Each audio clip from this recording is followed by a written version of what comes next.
Hermina, jumpa lagi dengan saya Dr. Christiansen pada acara podcast Hermina.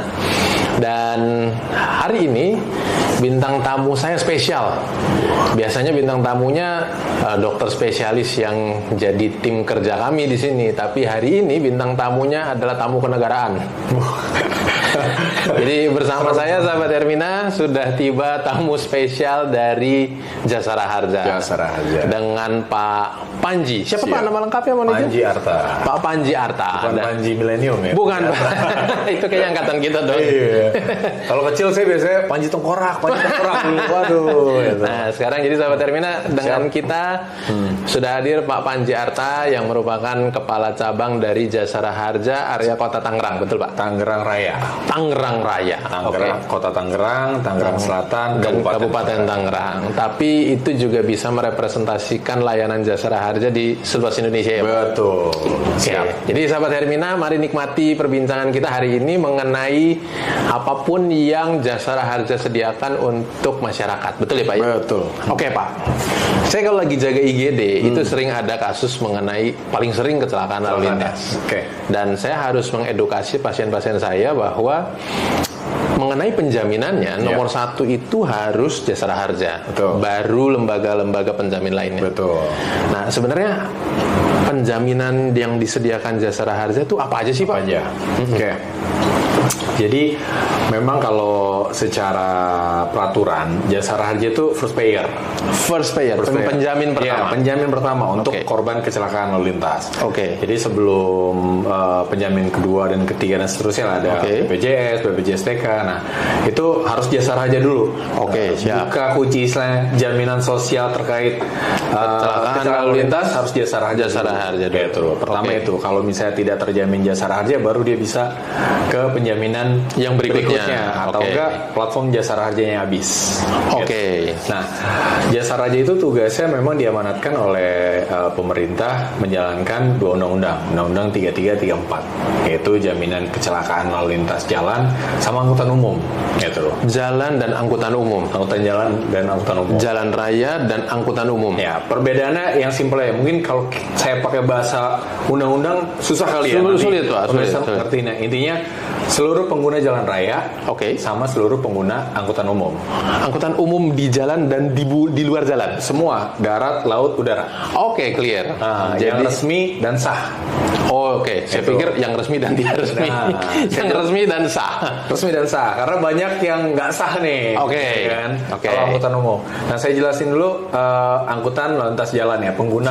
Jadi pejalan kaki, pengendara sepeda, pengendara motor, mobil, pengendara angkutan umum, segala macam aktivitas yang ada di jalan raya itu dijamin oleh Jasara Harja. Oke. Kegiatan berkendara yang terjadi di jalan raya entah metodenya apapun. Ya, dari jalan kaki sampai kendaraan yang paling advance. Pada dasarnya seluruh warga negara Indonesia maupun warga negara asing yang sedang berada di Indonesia, kalau dia kecelakaan itu dijamin oleh Jasara Harja. Oh, begitu. Nah, dasarnya apa? Dasarnya adalah dari pembayaran pajak kendaraan.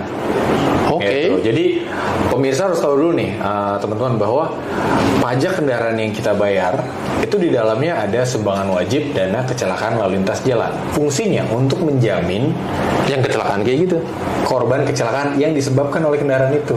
Oke. Jadi kendaraan itu bayar pajak buat orang yang nanti ditabrak sama dia. Amit-amit ya. Amit-amit yang nanti jadi bukan buat disimpan diri sendiri, sama bukan buat diri sendiri gitu loh. Jadi misalnya saya bayar pajak kendaraan saya itu buat amit-amit misalnya motor saya atau mobil saya ada yang menggunakan terus nabrak orang. Nah, orang itu dijamin oleh pajak itu. Gitu. Jadi penting kita sebagai pemilik kendaraan memastikan bahwa pajak kendaraan motor kita itu aktif. Nah, itu melindungi ya. Jadi semuanya. Kalau misalnya kendaraan menabrak pejalan kaki, menabrak pesepeda atau enggak kendaraan menabrak kendaraan. Nah, seperti itu. Jadi memang perlindungannya kan tadi lalu lintas jalan. Jadi seluruh seluruh masyarakat yang menjadi korban akibat dari aktivitas kendaraan itu, aktivitas dari kendaraan itu atau enggak yang disebabkan oleh kendaraan yang membayar pajak tadi. Nah, dia terjamin oleh Jasara Harja. Oke. Jadi penyebabnya harus kendaraan. Oke. Nah, dalam cerita tadi Pak, saya mengamati bahwa selalu ada partner, selalu tidak sendiri kecelakaan. Jadi antara mobil dengan mobil, motor dengan motor, motor dengan mobil dengan pejalan kaki, betul, atau dengan sebagainya. Bagaimana jika sendiri Pak? Sendiri. Oke. Saya nyetir, saya ngantuk, pohon jadi korban saya Pak. Amit-amit. Ya. Nyemplung sawah. Ya, ya, basicnya itu namanya kalau kita bilang kecelakaan tunggal. Kecelakaan yang disebabkan oleh tidak ada partnernya, karena diri sendiri. Kelalaian diri sendiri. Dasarnya tidak dijamin oleh negara. Kenapa? Ya karena dasarnya itu dia. Negara mau seluruh warga negaranya itu ya belajar dong, gitu. Tentunya kan. Kalau misalnya seperti itu dijamin, tidak ada pembelajaran bagi masyarakat untuk tertib berlalu lintas, tertib berkendara, memelihara kendaraannya, berkendara dengan sehat, makin ugal-ugalan, gitu. Makanya emang negara ingin istilahnya masyarakat juga menjadi cerdas, gitu, menjadi belajar. Poin itu kalau seperti itu memang tidak terjamin oleh Jasara Harja. Nah, tapi ada nih penjamin kedua dan ketiga, bisa, gitu. Tapi untuk Jasara Harja tidak terjamin. Jelas tidak terjamin. Tunggal dengan cerita apapun, skenario apapun yang terjadi tidak terjamin. Kecuali angkutan umum. Oke, misalnya saya turun dari bus, tiba-tiba gimana ya skenario-nya? Jadi gini, tadi kan angkutan jalan, yang dijamin Jasara Harja ya. Ada lagi tadi saya bilang partnya Undang-Undang 33, yaitu tentang angkutan umum. Setiap kita berkendara menggunakan angkutan umum atau naik angkutan umum lah, pastinya bayar apa? Karcis. Betul. Nah, di dalam setiap karcis itu ada Jasara Harja. Ada retribusinya. Pesawat, kita beli tiket pesawat, ada Jasara Harja. Kita naik ferry, nyebrang ferry, ada Jasara Harja di situ. Nah, apabila kendaraan itu, misalnya bus, amit-amit bus atau enggak pesawat misalnya seperti itu, terjadi kecelakaan. Nah, walaupun misalnya bus jatuh sendiri, nabrak sendiri, karena slip atau apa gitu kan, tidak melibatkan kendaraan lain, tapi bus itu sendiri, di dalamnya kan ada penumpang. Nah, karena mereka sudah membayar retribusi tersebut, karcis itu yang dinamakan di dalamnya itu kalau Jasara Harja iuran wajib, ya kan, sudah dibayarkan, otomatis mereka terjamin. Jadi kecelakaan tunggal tidak berlaku dalam hal kasus angkutan umum. Betul. Even itu misalnya dia kepleset, kegelincir, jatuh ke jurang, pesawatnya jatuh, entah apapun itu.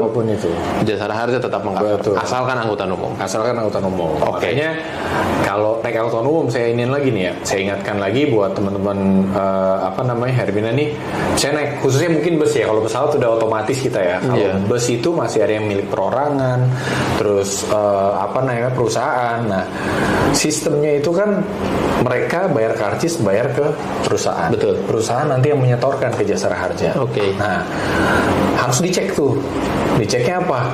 Ketika misalnya naik, ini Jasara Harjanya misalnya mau sewa bus atau nggak mau naik bus, ini aktif nggak? Kamu bayar nggak ke Jasara Harja? Itu dicek juga tuh. Kita berhak boleh ya? Boleh. Dan itu memang dokumen itu ada di bus, bisa dilihat. Maka seharusnya perusahaan otomotif yang baik akan membiarkan data tersebut mudah diakses oleh penumpang ya. Banget. Harusnya memang ada. Harusnya memang ada. Gitu. Jadi laka tunggal clear, kecuali angkutan umum.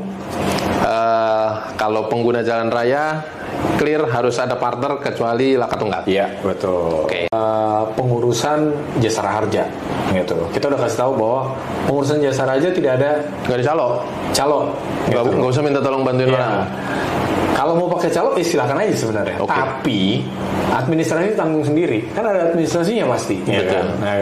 Nah, nanti yang pernah nih case-nya seperti itu, udah akhirnya udah ngurus segala macam, dapat santunan, calonya minta. Nah, ya kan. Keluarga nggak mau ngasih. Nah, keluarga kan, Bapak ini administrasi calonnya gimana? Wah, di jasa raja kan nggak ada. Dari awal kita udah kasih tahu gitu kan. Kebanyakan makanya kita tuh kalau ngurus santunan pasti teman-teman jasa raja udah informasikan, oh ada menggunakan jasa Di luar jasa dari di luar itu resmi nggak, nggak? kan memang ada lah ya gitu kan. Mungkin lawyer atau apa. Nah itu kita komunikasikan dulu bahwa apabila memang nanti ada apa istilahnya biaya untuk itu di luar tanggung jasa raja. Karena jasa raja pure untuk pengobatan Langsung dan juga straight ke korban. Langsung straight ke korban.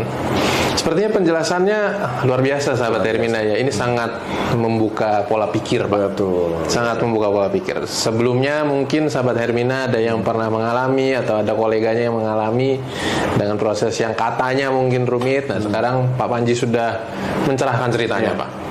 Pokoknya pelaporannya paling apa? Ya sebenarnya kalau bisa jangan kecelakaan. Amit. Tapi kalau ternyata cedera terjadi karena kita nggak tahu sialnya kita ya, Betul. Pak, maka sahabat Hermina sudah diberikan bekal antisipasi dari Pak Panji langsung. Betul. Loh, seorang kepala cabang Jasara Harja di Tangerang untuk mengetahui bagaimana cara ngurus-ngurusnya. Benar. Mudah-mudahan sih bisa membantu ya dalam pelaporan. Intinya kalau kecelakaan segera laporkan. Segera laporkan. Siapapun bisa. Betul. Dari rumah sakit pun bisa. Betul. Gitu loh. Jadi Siapapun boleh melapor. Boleh melapor gitu loh. Dan hebatnya khususnya di wilayah Tangerang ya. Saya juga udah komitmen sama Pak Kapolres bahwa tidak ada pelaporan yang istilahnya ditahan atau enggak ditolak gitu loh. Jadi seluruh Kapolres Tangerang Kota, Tangsel itu udah komit. Semua laporan dari masyarakat harus diterima dan ditindaklanjuti gitu loh. Case-nya permasalahan waktu aja. Sebenarnya kan tergantung case-nya kayak tadi. Betul. Kayak misalnya di wilayah yang kecelakaan jam 2 malam. Iya. Maksudnya di wilayah apa ya? Terpencil itu ya. Terpencil lah gitu kan. Wah itu kan sulit tuh. butuh effort untuk mencari tahu lebih. Tapi memang kan di situ juga pemerintah juga sudah menentukan dalam artian menentukan waktu ya. Kayak misalnya Jasara Harja. Pelaporan Jasara Harja 6 bulan. Iya. Jauh sekali, maksudnya masih sangat Masih diizinkan untuk ya. Memprosesnya meskipun Betul. sudah 6 bulan. Yang waktunya pokoknya 6 bulan dari tanggal kecelakaan. Kalau nggak ada laporan 6 bulan itu gugur. Gitu. Udah lewat 6 bulan 1 hari baru mau mulai melapor. Betul. Ya udah terlambat. Kan udah dikasih waktu cukup lama. Kalau laka tunggal juga kan lapor juga kan. Betul. Waktunya 3 hari BPJS. Betul. 3 hari nggak ada laporan gugur. Sebenarnya bisa juga lah, tergantung. Yang penting laporan dulu masuk kan. Betul. Identifikasinya nanti belakang gitu kan. Itu kata kunci ya sahabat Hermina. Jangan takut lapor. Nggak usah mikir nanti dimintain ini dimintain itu. Enggak, maju dulu, lapor dulu.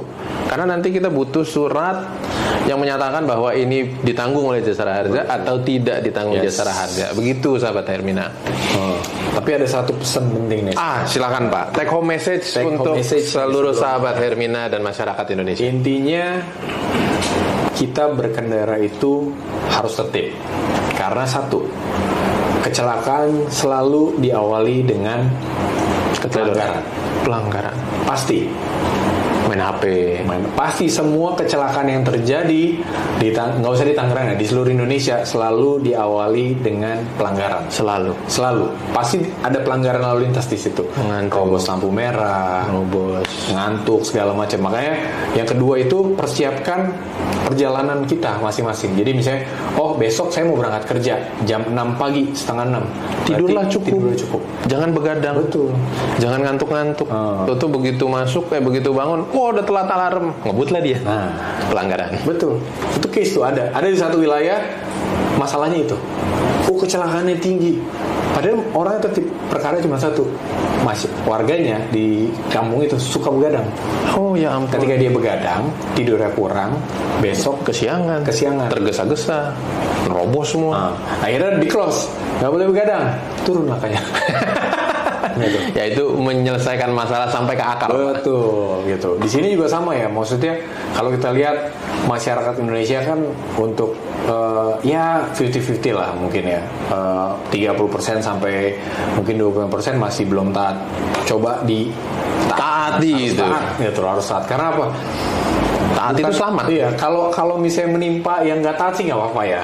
Tapi kalau dia kecelakaan yang menimpa orang lain itu kasihan. Betul. Bener gitu. Jadi emang poinnya itu. Terus administrasi kependudukan dipastikan lengkap. Jadi kalau naik motor kan otomatis lengkapi, bawa dompet. Ya, motornya harus terdaftar, pajak aktif, driving SIM-nya ada, milik dia, bukan bodong. Betul. Udah. Bawa motor tenang. Kenapa-napa dijamin. Aman. Gitu. Yang susah kan pakai helm ya, Pak ya. Yang susah udah melanggar aturan, ngebut-ngebutan, umurnya 12 tahun. Kecelakaan nyusahin orang, minta dijamin lagi. Waduh, udah. Ya, itu semua cerita bukan rekayasa ya, Pak ya. Itu sebenarnya semua terjadi. Betul. Justru oleh sebab itu dengan semua pelajaran yang sudah terjadi itu kita memberikan edukasi agar jangan seperti itu. Benar. Betul ya, Pak? Betul. Pak Panji, terima kasih banyak. Ini sebuah ilmu yang berfaedah. Semoga itu semua membawa manfaat buat kita semua. Semoga itu juga menambah wawasan sahabat Hermina mengenai kecelakaan lalu lintas. Pak Panji, terima kasih. Sampai ketemu lagi di sesi kita berikut. Siapa tahu nanti ada topik berikut dari Jasara Harja yang bisa disampaikan. Intinya selalu aman berkendara lah.